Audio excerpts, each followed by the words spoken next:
Մարդը այդպիսին է, այսպես ասած։ Հիստերիա տերմինն էլ ինքնին կոչվում է արգանդ, իրանց արգանդը սեղմես, սպորտի հատվածը սեղմես, իրանք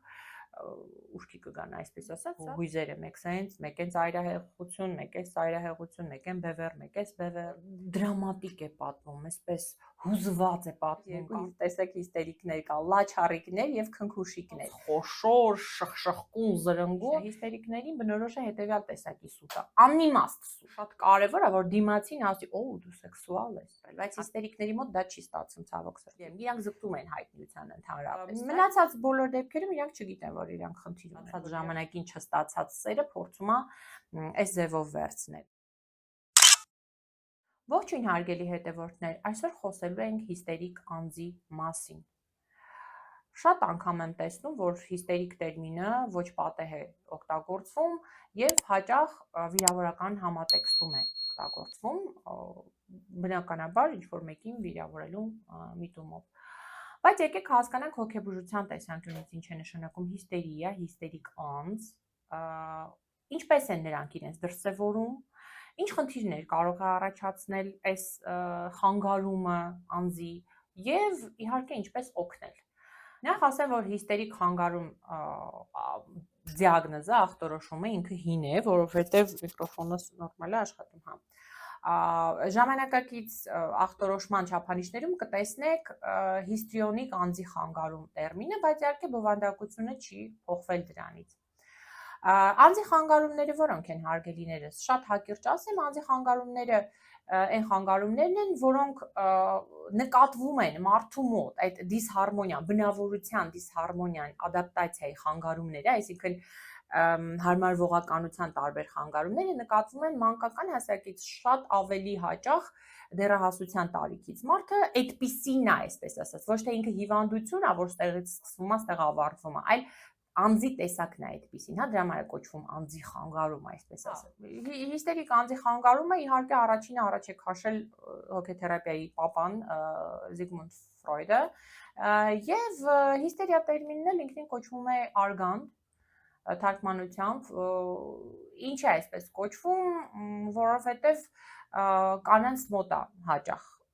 այս ախտորոշվում անձի խանգարումը եւ Միացյալ Նահանգներում արված հետազոտությունները ցույց են տալիս, որ անձի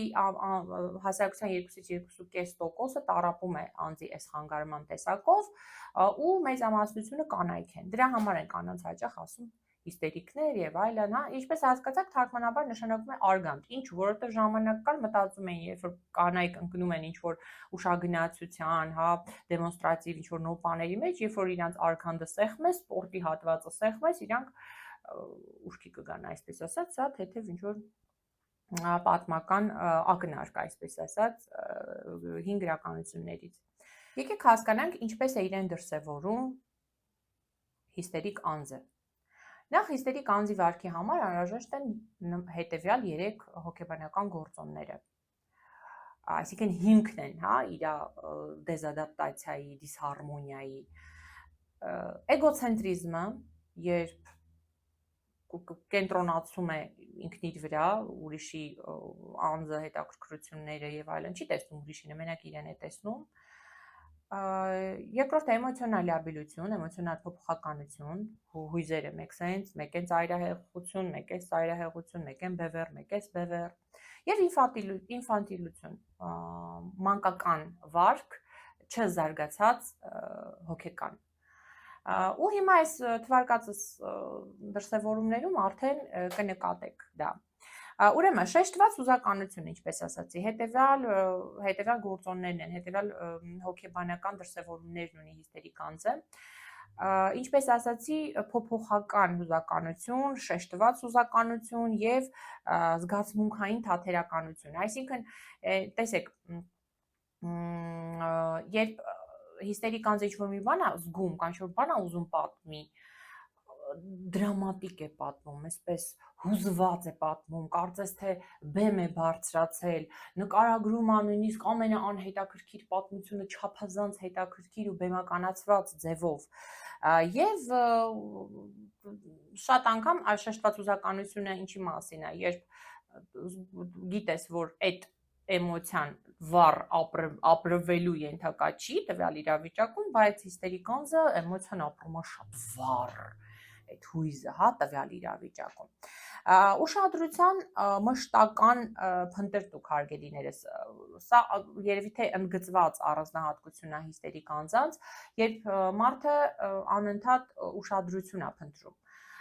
Այն խմբերը սոցիալական, որոնք որ տալիս են ուշադրություն հիստերիկ անձին, ինքը մնում է այդտեղ, որտեղ չկա ուշադրություն, իր համար դա անհետաքրքիր է, եւ այդպես էլ իր կյանքը դրանից էլ է սոցիալական դեզադապտացիան գալիս, երբ որ աշխատանքի վայրում, հարաբերություններում ինքը իր ուզած ուշադրությունը չի ստանում, ձանձրալի է դառնում, ու դրա համար կապերը եւ անձնային եւ գործնական ինչ որ հարաբերությունները, աշխատանքը դա հաճախ է փոխում տվյալ անձնավորությունը, այսինքն հարաբերությունները դառնում են ինչ որտեղ նաեւ մակերեսային, այս իսկ պատճառով, որովհետեւ անընդհատ կա ուշադրության պահանջ, հա, վեկտորը ավելի շատ ուշադրության ուղղությամբ է, ոչ թե այն ինչ կստանամ ես աշխատանքից այլ առումներով, այլ եթե ստանում եմ ես այնտեղից ուշադրություն, թե չէ, հա, սենց է, էս է չափանիշը։ Եվ իհարկե անընդհատ կոլեկտիվում կարող է բարձրաձայն խոսել, հետաքրքիր խոսել, անընդհատ եթե նույնիսկ ինքը թեմայում չկա, այլ փորձի թեմայի մեջ մտնել, որպեսզի ուշադրությունը անպայման գրավի իր վրա։ Շեշտված էքսպրեսիվություն, հագուստի, ժեստերի եւ ինչպես ասացի, ձայնի ու խոսքի առումով հիստերիկ անձը միշտ հագնում է շատ վառ ու ընդհանրապես իր այդ անձի մեջ, վարքի մեջ հագուստին ու արտաքինին շատ մեծ տեղ է տրվում, չափազանցվում է նրա դերը անձի արտահայտման գործում։ Հիստերիկ անձը միշտ հագնում է բավականին վառ, շպարվում է բավականին վառ, շատ հաճախ է փոխում սանրվածքը, մազի գույները, շպարի գույները, հագուստները, հագուստը պետքա լինի անպայման շատ տարբերվող, եթե բոլոր մարդիկ հագնում են այս իրավիճակում ջինս, ես կհագնեմ, չգիտեմ, այնտեղ բամբակյա, ինչ-որ քնքուշ զգեստիկ, հա, այսինքն ինքը պետք է անպայման տարբերվի ու հենց արտաքինով։ Ուստեղ գիտեք, երկու տարբեր տեսակի հիստերիկներ կան, իմ դասախոսը հոգեթերապիայի ասում էր երկու տեսակ հիստերիկներ կան, լաչառիկներ եւ քնքուշիկներ։ Լաչառիկները իրանց դրսևորում են այն նման, հա, դեմոնստրատիվ հագուստով եւ վարքով ու աքսեսուարները բավականին վառ արտահայտված, խոշոր, շխշխկուն, զրնգուն, իսկ քնքուշները ընտրում են միշտ ավելի հետաքրքիր ուշադրություն գրավելու ձևեր, ինչ որ հետաքրքիր սանրվածք, որը ոչ մեկ չունի, ինչպես ասացի, հետաքրքիր հագուստ, հագուստի հետաքրքիր ոճ, այլ զարդեր, որոնք որ այս օրինակ հա երեկոյի ընթացքում չպետքա կրվի, այլ կրվի ինչ որ առօրյա, ինքը պետք է անպայման տարբերվի ավելի իր յուրահատկությամբ, զարդերի, հագուստի, սանրվածքի, որը որ ոչ թե այդքան վառ է, այլ ավելի ընդգծված է յուրահատկությամբ, հասկանալի է։ Եվ այդ թվում ժեստերը, հա, խոսակցության, զրույցի ընթացքում անպայման աշխատում է միմիկան, ժեստերը, պանտոմիմիկան, ձեռքերը, ոտքերը, մարմինը շարժվում է անպայման, ձայնը, մեկ բարձրանում է, մեկ իջնում է, մեկ ստանում է հետաքրքիր թատերական ինչ-որ երանգ, ու հասկանալի է, ամեն ինչ արվում է ուշադրություն գրավելու համար։ Հաջորդ կարևոր դրսևորումը հիստերիկ անձանց մոտ մշտապես մյուսների կողմից հաստատման այդ ձգտումն է, ինքնագնահատականը ձևավորվում է մյուսների կարծիքով, ինքը իր մասին կարծիքը շատ խոցելի է, ինքը իր մասին կարծիքը ձևավորվում է մյուսների կարծիքով, ես երբ որ մի բան պատրաստում եմ, ես չգիտեմ, դա համով է թե չի, անպայման պետք է դրսից ասեն, եթե դրսից ասում են համով է, շատ լավ, ուրեմն համով է պատրաստում։ Ես չգիտեմ, ես գեղեցիկ եմ, թե գեղեցիկ չեմ, անպայման դրսից պետք է ասեն, եթե այսօր բոլորը ինձ ասեցին, որ գեղեցիկ եմ, ուրեմն ստացվել եմ, եթե ոչ, ես չէ, ուրեմն չէ։ Այսինքն ինքնագնահատականը այսպես անկայուն է, հա, կախված թե դրսից ինչ գնահատականներ կտան։ Դրանով էլ իսկ պայմանավորված է, որ մարդը չի կարողանում հարաբերություններում ճիշտ սահմաններ գծել եւ անձնական եւ աշխատանքային, չգիտի սահմանները։ Սա իհարկե ցածր ինքնագնահատականից է գալիս։ Հարաբերություններում մանիպուլյացնող վարք է դրսևորում անպայման, այսինքն կարա ինքը ասի մի բան, բայց դրա տակ ակնկալի մի ուրիշ բան, հա, եւ սա հաճախ էլի բերում է դեզադապտացիայի, որովհետև մարդիկ վերջ-վերջոց չեն հասկանում, մարդիկ սիրում են ուղիղ խոսք, ուղիղ վարք, ուղիղ ժեստեր, չեն հասկանում դու իրանից ինչ ես ուզում, այսպես ասած, այնպես որ բավականին հաճախ մանիպուլյացնում են իր վարքով։ Եվ հա, մանիպուլյացիայի մեջ անպայման ասեմ նաև ստախոսությունը, շատ հաճախ այս անձինք դիմում են ստին, ու հետաքրքիրը գիտեք ինչն է, հիստերիկներին բնորոշ է հետևյալ տեսակի սուտը, անիմաստ սուտ։ Այսինքն ինքը ոչ թե ստում է ուղղակի արդարացնելու իրեն այդ իրավիճակում, այլ պարզապես ինչ կարող է բոլորովին այլ կերպ պատմի պատմությունը, ու որտեղ իմաստ չկար ստելու, կարելի է պարզապես ճիշտ ձևով պատմել։ Հասկանում եք, այս սա շատ հենց հիստերիկներին է բնորոշ է ստի այս տեսակը։ Այո, սիրախաղային եւ սեռականացված վարքի դրսևորումներ, նույնիսկ ոչ համապատասխան իրավիճակներում։ Գիտեք, հիստերիկ անձանց շատ բնորոշ է սեքսուալ ուշադրության գրավում, այսինքն իր համար կարևոր է, որ ինքը գրավիչ լինի սեքսուալ առումով։ Նայեք, հետաքրքիրը գիտեք որն է, այս մարդիկ ոչ թե ցանկացել են, այսինքն նա չի, որ իրանք սեքսը սիրում են։ Ուղղակի իրանք համար շատ կարևոր է, որ դիմացին ասի, «Օ, դու սեքսուալ ես»։ Հասկանում եք։ Այսինքն այն ինստագրամյան շատ էջերում, որ դուք ինքներդ էլ տեսնում եք, եւ ոչ միայն ինստագրամյան, իմ ջարոց բաժանորդագրվեք իմ ինստագրամյան ալիքին, այնտեղ էլ է շատ հետաքրքիր, որ դուք տեսնում եք այդ գրավչությունը ոչ թե այն մասին է, որ տվյալ կինը, հատկապես քանի որ կանայք են հիստերիկներ, տվյալ կինը ինքը շատ ուժեղ սեռական տիպի է պատկանում, այլ այն մասին է, որ ինքը պարզապես ունի այդ ուշադրության կարիքը։ Լավ, հիմա ստորև կխոսենք, թե դա ինչու է այդպես, այսինքն պարտադիր չի, որ նա պատկանի ինչ-որ ավելի այսպես սեքսուալ ակտիվ տեսակի, հա, ինքը ուղղակի իրան այդ ուշադրությունն է պետք է վերջ։ Ուղղակի որ իրան ասեն, որ դու շատ սիրուն ես, գրավիչ ես, սեքսուալ ես եւ այլն, հա։ Եվ իհարկե, ինչպես ասացի, կարող է սիրախաղի մեջ մտնի հակառակ սեռի հետ, նույնիսկ եթե իրավիճակը համապատասխան չէ։ Մարդը սիրախաղ է անում, հա, ցանկացած տեղ խանութում, ինչ որ աշխատանքի վայրում, բոլոր տեղերում, որտեղ որ այդ պահը չի։ Հաջորդ դրսևորումը արագ փոփոխվող հույզերն են եւ այս լիաբիլության հետ հիշում եք վերևը ես ձեզ ասացի հիմնական հոգեբանական այդ հիմք հանդիսացող հատկությունը փոփոխվող հուզականություն դրա հետ կապված էլ տրամադրություն օրվա ընթացքում 10 անգամ կարա տրամադրությունը փոխվի դրա հետ է պայմանավորված նաեւ իր աշխատանքի հարաբերությունների ոչ կայուն լինելը հաճախ փոխելը Հիշում եք ոչ միայն հարաբերությունները, աշխատանքը, այլ նաև սանրվածքը, հագուստը եւ այլ, այսինքն փոփոխվում կախված է տրամադրությունից։ Իսկ քանի որ տրամադրությունը հույզերը հաճախ են փոխվում, մեկ զայրանում է, մեկ ուրախ է, մեկ տխուր է, մեկ վախենում է, մեկ չէ, ծովը ծնկներից է, հա, այսինքն անընդհատ օրվա ընթացքում կարա շատ հաճախ փոխվի եւ նաև ժամանակահատվածի, հա, ինչ որ կյանքի ինչ որ պերիոդում կարող է մի պահ շատ ոգևորված լինի, կյանքով լեցուն, ինչ-որ մի պահ ունենա ավելի դեպրեսիվ մտքեր ու վարք եւ ըստ այդմ էլ իր հարաբերություններն է դասավորվում այսպես ասած։ Այնպես որ շատ հաճախ այս մարդիկ փոխում են աշխատանք, փոխում են հարաբերություններ, եւ ընդհանրապես իրանց համար ստաբիլությունը իրանցը չի, ասած ասած, որովհետեւ ստաբիլության մեջ իրանք տեսնում են ձանձրույթ Ձանձրանում են իրանք ստաբիլությունից, նորություն պետք է լինի անընդհատ իրաց կյանքում, ստեղից էլ է գալիս իրանց դեզադապտացիան, չեն կարողանում հարմարվել արտաքին միջավայրին, չէ՞, որովհետև մարդը պիտի հասնի ինչ-որ մի X տարիքի, սկսի մի քիչ ավելի ադապտացված, ավելի հանգիստ, ավելի կանխատեսելի կյանքով ապրել, բայց հիստերիկների մոտ դա չի ստացվում ցավոք սրտի։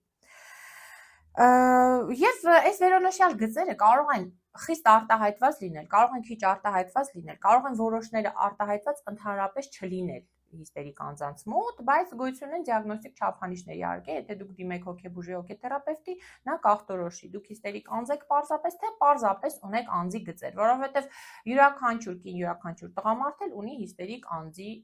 գծեր, հարգենես, բոլորս էլ սիրում ենք ուշադրություն, մեկը մի քիչ շատ, մեկը մի քիչ, բայց դա չի խոսում անձի տեսակի մասին, դա ուղղակի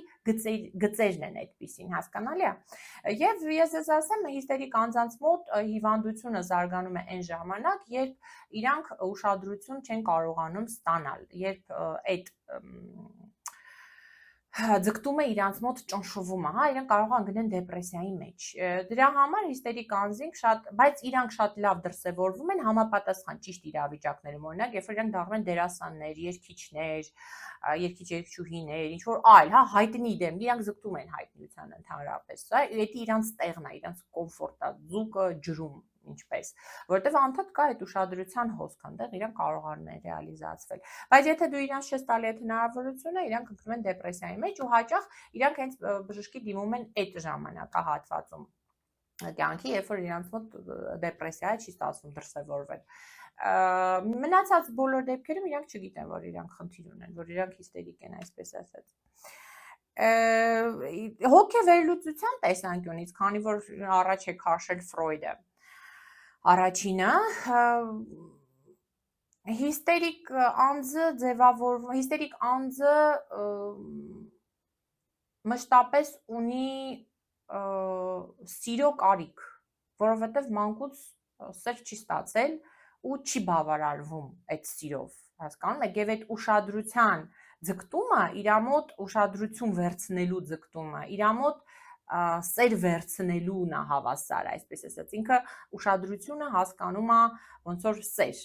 հասկանում եք, եւ այն իր չստացած ժամանակին չստացած սերը փորձում է այս ձևով վերցնել։ Այսինքն կա չբավարարված սիրո պահանջ, անընդհատ։ Եվ մարմնի ու արտաքին տեսքի ընդգծումը ինքնության դրսևորում է համարվում այս անձի մոտ, այսինքն ուրիշ ձև ինքնությունը այդքան էլ չի կարողանում դրսևորել, հա, այսինքն, չգիտեմ, այդտեղ մասնագիտությամբ, հա, այլ ունակություններով, այլ հմտություններով, չէ, արտաքինով, եթե ինքը ուզում է իրան դրսևորի, ապա շեշտը դնում է անպայման արտաքինի վրա, ինչպես ասեցի, հա, միմիկա, պանտոմիմիկա, հագուստ, ժեստերը ասեցի, ձայնը եւ այլն, արտաքինը։ Եվ շատ կարևոր է, որ իմանանք, որ այս մարդկանց մոտ կա ժամանակին եղել է, մանկուց եղել է հայրական կամ մայրական ֆիգուրի հետ հարաբերության պրոբլեմներ, որը մինչ օրս լուծված չի։ Այսինքն ծնողական ֆիգուրի հետ շփումը եղել է դիսհարմոնիկ ու մինչ օրս չի եկել հարմոնիայի, չի եկել ներդաշնակության, հա, մինչև հիմա մենք մեր ծնողներին ինչ-որ բանի մեջ մեղադրում ենք, շարունակում ենք մեղադրել մեր չստացված կյանքի համար։ Եվ եթե անցնենք օգնությանը, տեսեք, անձի խանգարումներին ոչ միայն հիստերիկ, բոլոր տեսակի անձի խանգարումներին դեղորայքային բուժումը չի օգնում, օգնում է հոգեթերապիան, հարգելիներս, հոգեթերապիան, որը իմիջիայլոց ես աշխատում եմ կոգնիտիվ վարքային հոգեթերապիայի միջոցով եւ այդ միջոցով եմ օգնություն ցույց տալիս եւ բավականին հաջող աշխատում ենք իմիջիայլոց ովքեր ուզում են ինձ հետ խորհրդատվություն, հոգեթերապևտիկ սեանսներ աշխարհի տարբեր երկրներից on-line հարթակում կարող եք թողնել ձայնային հաղորդագրություն հետեւյալ համարին հարգելներ ձայնային գրավ, որ ոնց կուզեք, օրվա ընթացքում ես կպատասխանեմ։ Եվ գնացեք կայք sonahayrapetryan.am, որի լինքը կփակցնեմ նկարագրություններ եւ մեկնաբանություններ բաժնում, այնտեղից կարող եք ձեռք բերել ինքդ քեզ հոգեթերապևտ 30-օրյա հոգեբանական օրագիրը, որի միջոցով եւս կարող եք ինքներդ ձեզ շատ լավ ճանաչել, ձեր հույզերը ճանաչել, դրանց համապատասխան ճանաչել, դրանց համապատասխան վարքը, արդյոք դա գործոն է ձեր ինչ-որ չստացված միգուցե հարաբերությունների, աշխատանքի եւ այլն, այսինքն ճանաչել ինքներդ ձեզ եւ իջեցնել սթրեսի աստիճանը, դառնալ առավել կայուն հոգեկան առումով, Մի խոսքով բավականին հետաքրքիր աշխատանք է ձեզ սպասում, գնացեք եւ ձեռք բերեք հարգելուներս։ Այնտեղից նաեւ կարող եք ձեռք բերել քաշիչեցման սննդակարգերը։ Ինչպես ասացի, այս խնդրի դեպքում օգնությունը հոգեթերապիան է եւ աշխատանքը կայանում է հետեւյալում, որ մարդը պետք է ճանաչի իր հույզերը, այսինքն արդյունքը աշխատանքի դա պետք է լինի, սկսած մակերեսայինից, ավարտած խորքայինով, անպայման ինքն իր սեփական հույզերը ճանաչելն է, մղումները իր սեփական հասկանալն է, եւ որ ամենակարևորը հիստերիկների հետ աշխատելու առանցքային գործոնը պետք է լինի այն, որ մենք ցույց տանք իրեն, որ ուշադրության կենտրոնում լինելը պարտադիր չէ հավասար լինի սիրվելուն։ Դու կարող ես սիրվել այլ ձևերով նույնպես, այլ եղանակով նույնպես, այլ հատկություններ դրսևորելով նույնպես։ Այսինքն ուշադրություն վերցնելը մենակ չի լուծում քո խնդիրները, չբավարարված մղումների, ցանկությունների, պահանջների։ Լավ, այսինքն ցույց ենք տալիս, որ ուշադրության գրավումը միակ լուծումը չէ, եւ որ ոչ միայն միակ, այլ կան շատ այլ ուշադրություն եւ սեր ստանալու միջոցներ, հնարավորություններ։ Ու հոգեթերապիայի ընթացքում իհարկե նաև աշխատում ենք վախերի հետ, որովհետև այս անձինք ունեն, հիստերիկ անձինք ունեն մենակ մնալու վախ, չսիրվելու վախ, մերժվելու վախ, այ քանի որ նաև ունեն ցածր ինքնագնահատական, աշխատում ենք նաև ինքնագնահատականի հետ։ Այդպես հարգելիներս, իսկ դուք ինչ արեք, դուք լայքեք, կոմենտ գրեք, բաժանորդագրվեք անպայման, ինչպես ասացի, բաժանորդագրվեք նաև իմ ինստագրամյան ալիքին, եկեք օնլայն խորհրդատվության, բոլորին մաղթում եմ առողջություն, լավ եղեք, ցտեսություն։